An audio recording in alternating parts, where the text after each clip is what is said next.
semua. Bahkan air juga mereka akan atur, mereka akan batasin kita. Namanya rationing water. Permasalahan yang ada itu adalah dalam hal ini pemerintah itu menutup diri keterlibatan swasta. Justru PDAM ini menjadi penjaga yang akhirnya menghambat investasi. Saya ingatkan, mulai kasih tahu adik-adik, kasih tahu orang tua untuk mempersiapkan keadaan darurat dadakan selama 7 hari. Bagaimana bertahan selama 7 hari? Mulai dari ketika listrik mati, ATM nggak bisa jalan, listrik mati, AC mati, kulkas juga mati, berarti bahan makanan busuk, malam tidak ada lampu, air bersih tidak ada karena tergantung kepada jet pump dan sebagainya atau PDAM. Kalau ada yang bilang perang di masa depan bukan soal minyak, tapi soal air, mungkin itu bukan lagi prediksi. Di Indonesia mulai muncul krisis air di beberapa daerah. Sementara konflik pengelolaan air bersih di Eropa ini menjadi kontroversi. Jadi sebenarnya siapa yang menguasai air sekarang? Saya titip kepada instansi yang terkait, jaga bendungan-bendungan ini dengan baik, kelola dengan profesional, rawat dengan baik, pastikan bahwa air yang dibutuhkan petani sampai ke petani. Para petani adalah produsen pangan. Tanpa pangan tidak ada negara. Saudara sekalian, setiap rupiah uang rakyat harus dimanfaatkan dan dinikmati oleh rakyat Indonesia. Undang-Undang Dasar 45 Pasal 33 jelas, tidak usah ada penerjemah.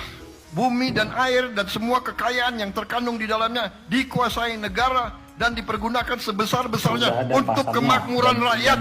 Apa yang kurang jelas, yang tidak paham, keluar aja dari jabatan, segera mundurkan diri. Banyak yang bisa gantikan, saudara-saudara, ya, nggak usah takut. And we will, I need water, help me, I need water, help. And this is on live television. This total joke artist.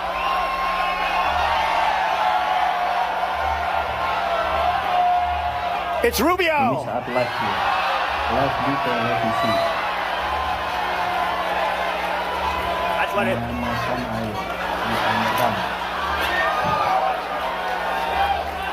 Unbelievable.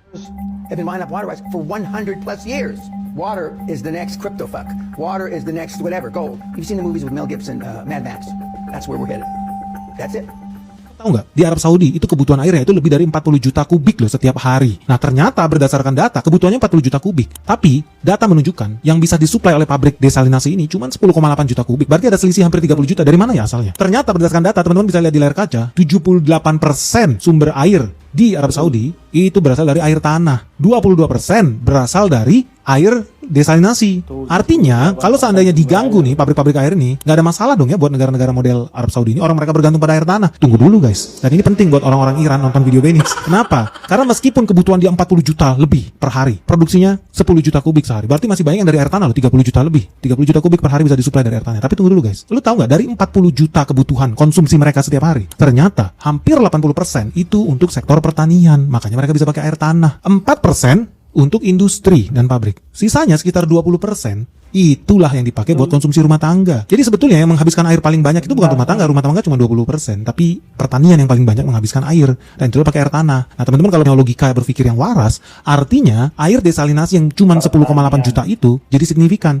Kenapa? Karena meskipun seolah-olah besar produksi air Arab Saudi, tapi ternyata yang bisa diminum bukan yang air tanah itu. Air tanah itu dipakai buat irigasi guys. Yang bisa diminum untuk air rumah tangga ternyata ya sekitar 10 juta meter kubik per hari itu adalah air desalinasi. Jadi dari sini teman-teman tahu, kalau seandainya kilang minyak Arab Saudi dibom, masalah nggak? Iya masalah, tapi akan lebih masalah lagi kalau pabrik-pabrik air minum ini yang dibom. Karena ternyata meskipun konsumsi desalinasi water ini cuma 20-an%, tapi ternyata itu semua yang pergilah ke rumah-rumah buat diminum, buat dipakai di restoran segala macam. Jadi vital nih sektor air bersih ini guys. Presiden kita Bapak Prabowo Subianto sangat concern terhadap pertanian dan sangat concern terhadap ketersediaan air. Sehingga selain anggaran di Kementerian Pertanian yang ditingkatkan untuk supaya produktivitas tinggi, itu juga memberikan anggaran lain di kementerian lain, yaitu Kementerian PU untuk revitalisasi irigasi di seluruh Indonesia. Sejak tahun 1950 sampai dengan sekarang, itu memang El Nino ini kan satu efek cuaca atau iklim yang menjadi perhatian kita, dan yang paling parah adalah tahun 2015. Puso padi sebesar 217.000 hektar tahun ini. Terjadi juga El Nino di 2023, itu kemudian pusonya 49.000, dan catatan kami sampai dengan Juli 2026 ini puso tercatat 12.000 hektar. Bukan kami kemudian mengatakan 12.000 hektar saja, kami tentu akan berupaya 12.000 itu tidak kemudian mengalami peningkatan, sehingga kami melakukan berbagai upaya. Yang pertama adalah pompanisasi, sebagaimana juga sudah dijelaskan dari tahun 2024, kami sudah membagi lebih dari 70.000 pompa di seluruh Indonesia, baik pompanya maupun irigasi perpompaan, termasuk juga ngebor di air tanah dan seterusnya. Presiden kita, Bapak Prabowo Subianto, sangat concern terhadap pertanian dan sangat concern terhadap ketersediaan air. Sehingga selain anggaran di Kementerian Pertanian yang ditingkatkan untuk supaya produktivitas tinggi, itu juga memberikan anggaran lain di kementerian lain, yaitu Kementerian PU untuk revitalisasi irigasi di seluruh Indonesia. Kami informasikan bahwa tahun 2025 anggaran diberikan oleh Kementerian Keuangan kepada Kementerian PU di bawah supervisi atau masukan dari Direktorat Jenderal Lahan dan Irigasi tadi 12 triliun, realisasinya kalau tidak salah 9, sekian triliun. Dan tahun ini kita mendapatkan sekitar 16,4 triliun untuk kemudian pelaksanaan Inpres 02 nomor 2 tahun 2025, yaitu revitalisasi saluran irigasi di seluruh Indonesia, baik itu primer, sekunder maupun tersier. Dulu kan ada kewenangan sekunder kepala daerah gubernur, provinsi, kepala daerah kabupaten kota adalah tersier.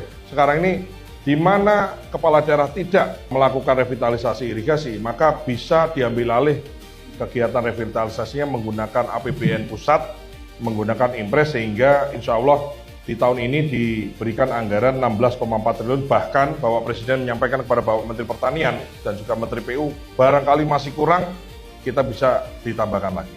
Selain memang jangka pendek, ada juga kita rencana-rencana kita dalam jangka menengah dan jangka panjang, sebagaimana ini menjadi concern dari pimpinan tertinggi kita, yaitu Bapak Presiden. Sehingga ini akan terus berlanjut di tahun-tahun berikutnya, tahun 2027, 2028, 2029, dan syukur-syukur bisa sampai ke tahun-tahun berikutnya, manakala Pak Prabowo jadi presiden lagi. Kan gitu. Krisis kemanusiaan di jalur Gaza kian memburuk di tengah gelombang panas ekstrim yang memperparah kelangkaan air bersih. Warga pengungsi kini berjuang mendapatkan kebutuhan dasar di tengah kondisi yang semakin terbatas. Antrian panjang terlihat di titik distribusi air di Gaza saat warga mulai dari orang dewasa hingga anak-anak menunggu truk tangki dengan membawa jerigen dan botol plastik. Keterbatasan air membuat warga kesulitan menjalani aktivitas sehari-hari mereka, termasuk memasak dan memenuhi kebutuhan makan. Seorang pengungsi mengatakan kondisi saat ini sangat memprihatinkan karena tidak ada pasokan air di rumah dan masyarakat harus menunggu kedatangan truk air di jalanan. Sementara itu, pengungsi lain menjelaskan bahwa distribusi air tidak memadai, baik dari segi volume maupun frekuensi pengiriman yang hanya datang setiap 2 hingga 3 hari sekali. Krisis diperburuk oleh rusaknya infrastruktur air akibat konflik yang berlangsung sejak 7 Oktober 2023. Sedangkan saat ini Gaza juga menghadapi suhu panas yang dapat menembus lebih dari... Kepanjangan yang melanda England telah menyebabkan masalah kekurangan air yang serius dan krisis itu turut telah diisytiharkan sebagai insiden kepentingan nasional. Malah kolam takungan Woodhead di Derbyshire kini semakin tenat dan telah menjejaskan bekalan air bagi penduduk setempat.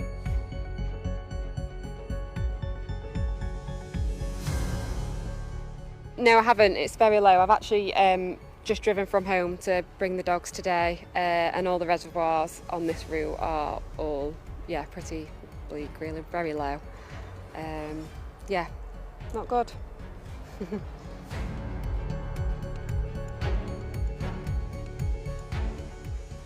I do. I mean, even at home, I try to use as little water as possible. Even when I'm cleaning my teeth, I don't have the water running as I'm cleaning my teeth. Even when I'm having a shower, many years ago I used to have 10-minute showers, and now I just little it down to like a 2-minute shower. It just uses so much water. Sudah 3 bulan hujan tidak turun di wilayah desa Ciherang Pondok, Kecamatan Caringin, Kabupaten Bogor. Akibatnya ratusan kepala keluarga di 2 rukun warga mengalami kekeringan dan kesulitan mendapatkan pasokan air bersih. Kondisi tersebut diperparah dengan rusaknya pintu irigasi dan saluran air akibat longsor yang terjadi 2 tahun lalu. Hingga kini fasilitas irigasi tersebut belum diperbaiki, sehingga pasokan air ke pemukiman dan lahan pertanian semakin berkurang. Untuk memenuhi kebutuhan air sehari-hari, warga terpaksa memperdalam sumur milik mereka. Jika sebelumnya air sudah bisa diperoleh pada kedalaman 9 hingga 10 meter, kini sumur harus digali hingga mencapai 14 meter agar kembali mengeluarkan air. Banyak sekali Kang dampaknya, terutama nih buat masyarakat, kekeringan. Karena kan ini longsor udah hampir 2 tahun nih. Penanganan baru nyampe segini. Terus untuk lahan, pertanian, ada kolam. Pokoknya semua sih kesana udah kering lah, tahu mungkin ada kondisinya udah ada. This is called Lake Urmia in northern Iran. It's the 6th largest saltwater lake in the world, or it used to be. Okay, this is what it was in 1984. This is the shallow, this is the deep, okay? You guys see that? It's really big, right? 20 years later, guys, this is what it looks like. There's no more water here. You can walk from here over to there, okay? There's some water over here, but it's shallow now. That's how serious the water issue is in Iran. And that's the weak point that the Americans and Israelis will attack. All right? They want to make sure that Iran has no access to fresh water, which will cause devastation in their nation. Okay, that's strategy. Tapi kalau elit global menguasai air itu gue banyak dengar. Gue banyak dengar itu. Nah, air kan banyak kan, kenapa gitu kan? Iya. Ya salah satunya karena perusahaan AI ini sangat membutuhkan air yang sangat banyak, Son. Untuk bisa berjalan, itu membutuhkan air yang sangat banyak. Makanya mereka banyak investasi ke, sekarang banyak orang kaya yang investasi ke sumber air gitu. Oke. Lagi banyak tuh. Nah, kalau itu gue tahu tuh. Karena nggak tahu deh, sampai sekarang masih susah nggak sih ngubah air laut itu? Masih susah banget ya kayaknya ya. Ya nggak tahu, Arab sih udah melakukan ya. Kayak dulu masih terlalu mahal kali ya. Dulu aja Arab mau narik es batu. Lo masa lupa? Iya. Glacier itu ya ditarik ya. Arab udah ngelakuin itu yang gue tahu sih.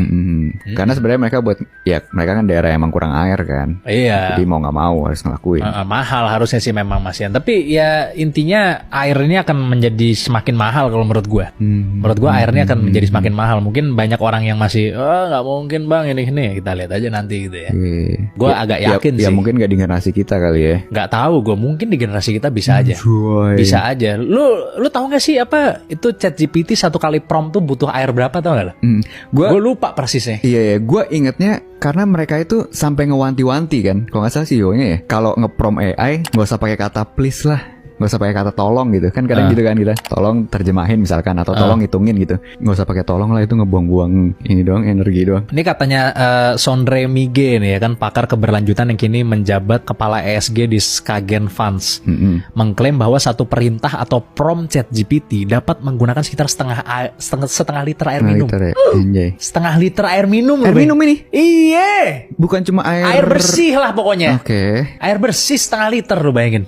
Satu prompt sehari ada berapa prom ya bos? Oke, gila sih, banyak sih. Gila, makanya gue bilang. Kayak kita berdua ya sehari ada berapa? Permasalahan yang ada itu adalah dalam hal ini pemerintah itu menutup diri keterlibatan swasta. Justru PDAM ini menjadi penjaga yang akhirnya menghambat investasi. Kalau ini dibiarkan terus menerus, semenjak kapan kita akan berkembang? Saya melihat dokumen dan data yang ada, jujur saja apa yang merencanakan di susun di naskah akademis ini tidak menyelesaikan permasalahan yang ada, Pak. Justru permasalahan yang ada itu adalah dalam hal ini pemerintah itu menutup diri keterlibatan swasta. Justru PDAM ini menjadi penjaga yang akhirnya menghambat investasi. Kalau ini dibiarkan terus menerus, semenjak kapan kita akan berkembang? Bukan PDAM jadi tutup, Ketua. Jadi misalnya begini nih, saya membuat PDAM di Kota Palembang. Kalau PDAM Tirtamusi punya Pemda itu nggak setuju, kiamat kurang 2 detik nggak akan bisa. Siapapun juga. Nah misalnya di tempat ibu ini, ada swasta mau masuk, gue kasih nih harga premium, ya nggak apa-apa, gue bayar katanya. Yang penting air yang ngalir. Nggak bisa juga, kecuali PDAM di daerah itu setuju. Nah pertanyaannya sekarang, kalau sumber pendanaan itu berasal dari APBD dan APBN, kapan adanya? Kapan mau maju? Kita berharap swasta bisa. Pasti alasannya kan ada skema KBPU. Betul ada skema KBPU. Tetapi kan setuju nggak setujunya balik-balik lagi ke PDAM. Balik-balik lagi ke pemerintah daerah.